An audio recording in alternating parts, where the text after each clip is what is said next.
Laurence Plumet, donc notre médecin nutritionniste. On a préparé ce sujet ce matin avec nos confrères du journal Ouest France. Vous pouvez d'ailleurs aussi nous appeler au 39 21 ce matin si vous avez des idées originales à proposer pour le réveillon de demain soir.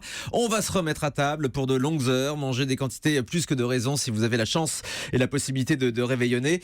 Et une semaine après le réveillon de Noël, on n'a pas forcément envie de remanger exactement la même chose. Et on s'intéresse ce matin plus particulièrement à la fin du repas, au dessert. Les réponses ce matin avec notre médecin nutritionniste Laurence Plumet. Laurence, quels sont nos bons conseils ce matin pour les desserts du réveillon ? Mais déjà, le repas du réveillon est un repas un peu spécial parce qu'en fait, il se termine tard. On va attendre les 12 coups de minuit. Et donc, c'est à ce moment-là qu'on va sortir la petite coupe de champagne ou d'une autre boisson parce qu'il n'y a pas que l'alcool qui soit festif, il faut y penser aussi. Et puis, le petit dessert. Donc, en fait, quand on reçoit nos invités à 20h et qu'on passe à table à 21h ou 22h, eh bien, le dessert va arriver aux 12 coups de minuit. Alors, que prendre ?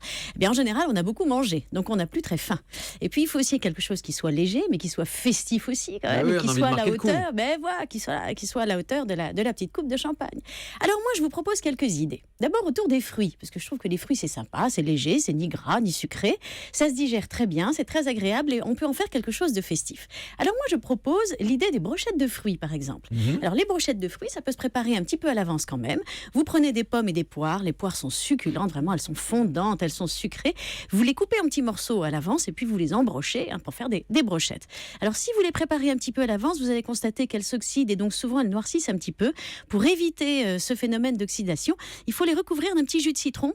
La vitamine C du citron va protéger les fruits du brunissement. Donc vous conserverez des belles pommes et des belles poires qui ont leur couleur d'origine. Les bananes aussi, ça marche sur les bananes ? Pardon ? Ça marche sur les bananes ? Oui, mais alors, la banane n'a pas tellement de vitamines et elle noircit assez peu. Donc c'est surtout la pomme et la poire. Ça noircit beaucoup moins les bananes.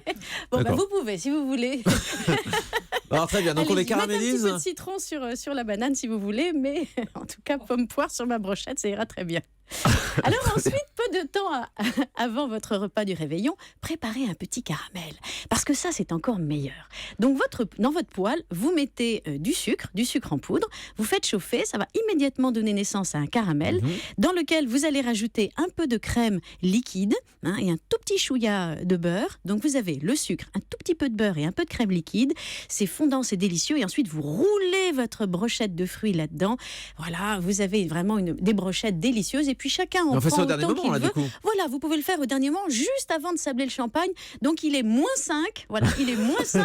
Allez, vous roulez retournez en vos cuisine, brochettes dans le caramel liquide et vous les servez pile poil juste après les 12 coups de minuit avec la petite coupe de champagne. Bonne idée. Donc voilà pour la brochette de fruits caramélisés. Voilà. Dans les desserts assez légers, après le gros repas qu'on aura fait, la panna cotta au coulis de fruits. Voilà, ça c'est une autre idée aussi très sympa parce que la panna cotta c'est très vite fait. Ça prend 10 minutes. Vous prenez de la crème liquide que vous faites bouillir, enfin vous attendez juste que ça frémisse. Vous rajoutez dedans du sucre, un petit peu une gousse de vanille. Et puis parallèlement à ça, vous mettez des feuilles de gélatine dans de l'eau tiède. Et quand vos feuilles de gélatine sont devenues bien molles, vous les enlevez, vous les rajoutez à votre crème liquide frémissante encore chaude. Et puis vous mélangez bien l'ensemble. Vous versez ceci ensuite dans des petites verrines et vous en mettez simplement à hauteur de la moitié de la verrine. Et vous mettez tout de suite au réfrigérateur. Voilà. Ou au congélateur si vous êtes un petit peu pressé, vous avez fait ça un peu à la dernière minute.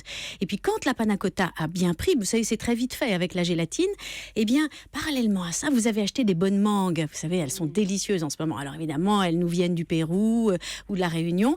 Et alors, vous coupez des morceaux de mangue, vous les mixez. Vous avez donc un coulis de mangue vraiment fraîche, des mangues fraîches. Donc ce coulis est délicieux, crémeux et très sucré au goût. Et vous le versez sur votre panna cotta. Vous remplissez donc l'autre moitié de la verrine.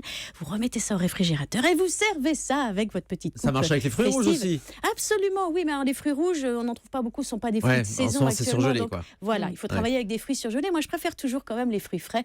Donc, pour ceux qui n'aiment pas la mangue, il y a tout à fait cette possibilité de faire du coulis de framboise ou de fraises à servir sur la panna cotta. Et la bonne idée, effectivement, c'est de mettre ça dans des petites verrines pour ne pas augmenter les quantités, en fait. Parce que souvent, on n'a plus très faim et ça sert à rien de faire un gros dessert. Voilà, chacun se sert à hauteur de l'appétit qui lui reste, 1 ou 2 verrines ou 3, mais en tout cas, chacun peut se servir. Bon, et alors vous me connaissez bien, Laurence, pour moi, oui. un dessert n'est pas un dessert s'il n'y a pas de chocolat. Alors qu'est-ce qu'on va servir demain soir?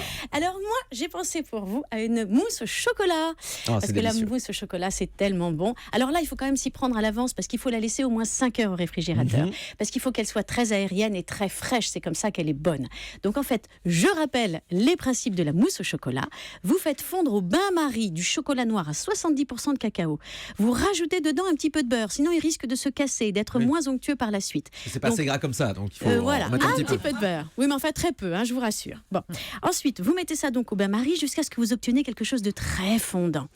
Parallèlement à ça, vous cassez vos œufs, vous séparez le jaune du blanc et vous battez vos blancs en neige très très ferme avec une petite pincée de sel. Et quand vous avez votre blanc en neige très ferme, vous le mettez de côté et vous avez vos 4 ou 5 jaunes d'œufs. En gros, il faut compter un jaune d'œuf par personne. 6 convives, 6 œufs. Et alors, vous ajoutez donc jaune d'œuf par jaune d'œuf dans votre chocolat fondu.